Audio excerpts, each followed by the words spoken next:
jalabin kuɗi ne to mahallu shahidi ko so Allah biya mana bukata. Sirri ne na Fatiha, mutum zai yi sallah raka'a biyu, za ka karanta abin da ya sauƙa maka faƙar ma tasara min al-Qur'an bayan Fatiha. Idan an gama sallah raka'a biyu sai a sallame.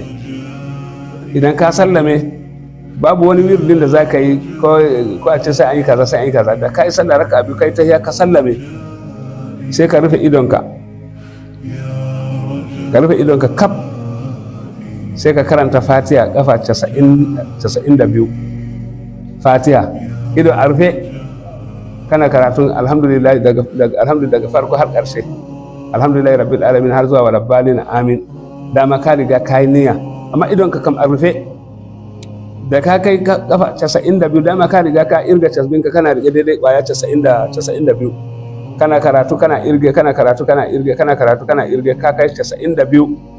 Kana kai 92 sai ka yi sujudi. Da ka yi sujudi sai ka roƙi buƙatanka da kayan niyya ɗin a sujudinka ɗin.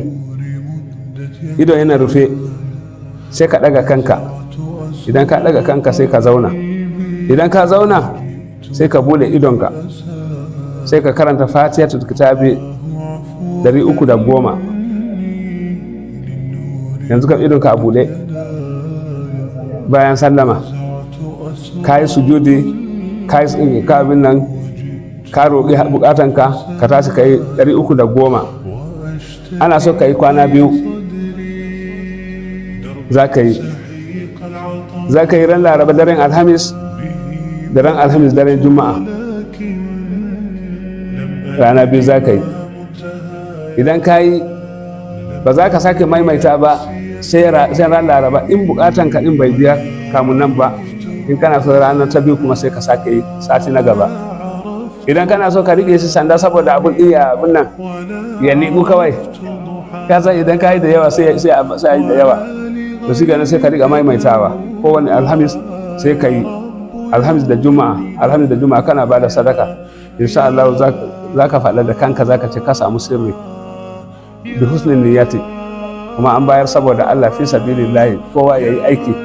Za mu maimaita nafila raka'a biyu. In ka sallame ka rufe idonka, ka karanta Fatiha alhamdulillahi rabbil alamin har zuwa walabbalin amin ne, sai ka karanta 92. Shikenan sai ka yi sujudi. Daga sujudinka nan ba abin da zaka karanta sai ka roƙi Allah ka bani abu kaza, ko Allah ka sawwaka mani abu kaza. Shikenan sai ka daga kanka ka zauna. Idan ka zauna sai ka bude idonka, sai ka karanta Fatiha din 310, sai ka yi addu'a.